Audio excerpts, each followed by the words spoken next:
সেই রকম একটা জায়গাতে যখন আন্দোলনটা ফুসে উঠছিল, সেই ফুসে ওঠার ঔনাসিক আসলে আমরা সবাই নিতে পেরেছিলাম কিনা?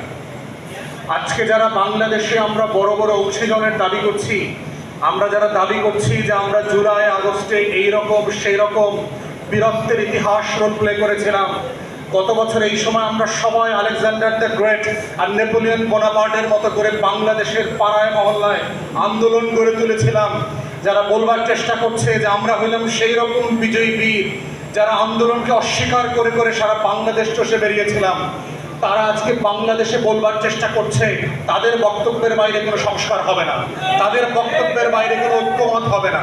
কিন্তু তাদেরকে আমরা গত বছরের ক্যালেন্ডারের পাতায় পাতায় খুঁজে পাই নাই যে তারা কিভাবে এই আন্দোলনকে করছে।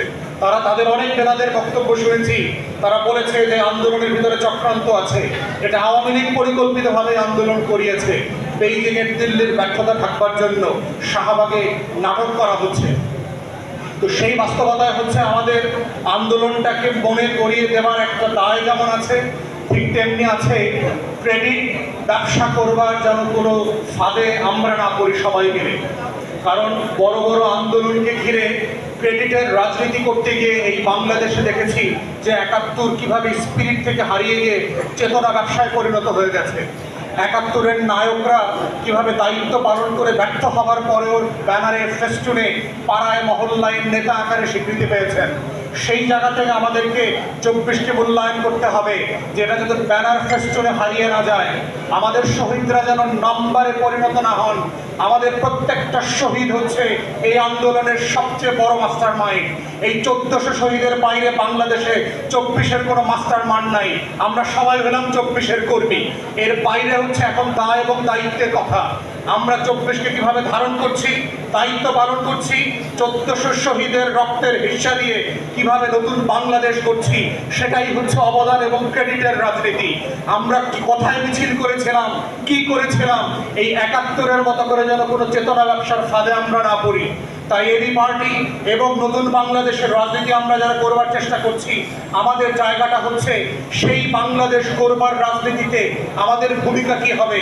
আমরা যা আকাঙ্ক্ষা করেছিলাম বাংলাদেশটাকে গড়ে তুলব, যেই বক্তব্যগুলো আমরা হাসিনার আমলে দিয়েছিলাম, বলেছিলাম হাসিনাকে নির্বাচন কমিশনটা এইভাবে গঠন করতে হবে, হাসিনাকে দুর্নীতি দমন কমিশনটা এইভাবে গঠন করতে হবে, হাসিনাকে বলেছিলাম তথ্য কমিশন, মানবাধিকার কমিশনে ব্যবসা বন্ধ করতে হবে, গণমাধ্যমকে গণতান্ত্রিক করতে হবে, পাবলিক সার্ভিস কমিশনের নামে ছাত্রলীগ আওয়ামী লীগের অ্যাপয়েন্টমেন্ট বন্ধ করতে হবে, প্রাতিষ্ঠানিক রূপ দিয়ে পেশাদারিত্বের ভিত্তিতে রাষ্ট্রের প্রতিষ্ঠানগুলোকে ঢেলে সাজানোর কথা বলেছি। সেই স্বপ্ন আকাঙ্ক্ষাকে, সেই দাবিগুলো যখন হাসিনার কাছে করেছিলাম, আজকে সময় এসেছিল, সুযোগ এসেছিল সেগুলো আমাদের হাতে বাস্তবায়ন করবার।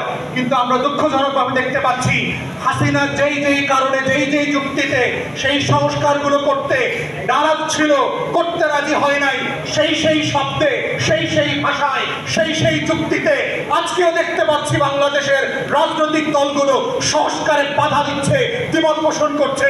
এটা ১৪০০ শহীদের পক্ষে, গণ অভ্যুত্থানের পক্ষে শক্তি হওয়ার কোনো লক্ষণ না, এটা গাদ্দারির লক্ষণ এবং আওয়ামী ফ্যাসিবাদ লক্ষণ। তাই সবাইকে স্মরণ করিয়ে দিতে চাই, ১৪০০ শহীদের রাজনীতি করে আওয়ামী পানা করবেন, ১৪০০ শহীদের নামে দিল্লির গোলামি কায়েম করবেন, ১৪০০ শহীদের নামে বাংলাদেশে আওয়ামী লীগকে পুনর্বাসন করবেন, ১৪০০ শহীদের রক্তের উপরে দাঁড়িয়ে গণ অভ্যুত্থানের কর্মসূচি পালন করতে করতে বাংলাদেশে সংস্কারের বিপক্ষে দাঁড়াবেন। সেই বাংলাদেশ আমরা হতে দেব না। সেই বাংলাদেশ আপনাদেরকে প্রত্যাখ্যান করবে, যেভাবে আওয়ামী লীগকে, শেখ হাসিনাকে, শেখ পরিবারকে প্রত্যাখ্যান করেছে, শেখ পরিবারের মূর্তি ভেঙে যেভাবে আওয়ামী লীগের রাজনীতিকে নাই করে দিয়েছে, আপনারা বাংলাদেশের রাজনীতিতে নাই হয়ে যাবেন যদি ওই আওয়ামী ফ্যাসিবাদ বিরোধী আন্দোলনের বক্তব্যগুলো পরিবর্তন করতে না চান, নিজেদেরকে বদলাতে না চান, নতুন বাংলাদেশ করবার ক্ষেত্রে আপনার ভূমিকাকে প্রশ্নবিদ্ধ করেন। তাহলে ইতিহাস থেকে শিক্ষা নেন। ইতিহাস বারবার হাসিনার মতো করে গোলামদেরকে আজাদির লড়াইতে লেন্দুক দর্জির মতো পালিয়ে বেড়াবে। ইতিহাস আবার বীর জাফরদের মতো আপনাদের নাম খোদাই করে পাড়ায় মহল্লায় লাগিয়ে দেবে। আপনাদের চয়েস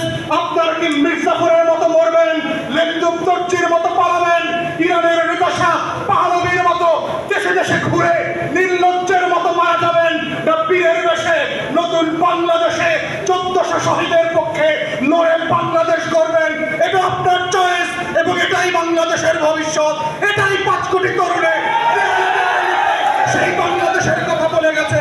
এই বাংলাদেশের বাইরে নতুন কোনো বাংলাদেশ হতে দেওয়া হবে না। এই বাংলাদেশ হচ্ছে জনগণের বাংলাদেশ, এই বাংলাদেশে হচ্ছে 24-এর আগামী দিনের বাংলাদেশ। সেই বাংলাদেশ গঠনে সবাইকে রাজপথে থাকবার আহ্বান জানিয়ে আমার বক্তব্য শেষ করছি। আসসালামু আলাইকুম।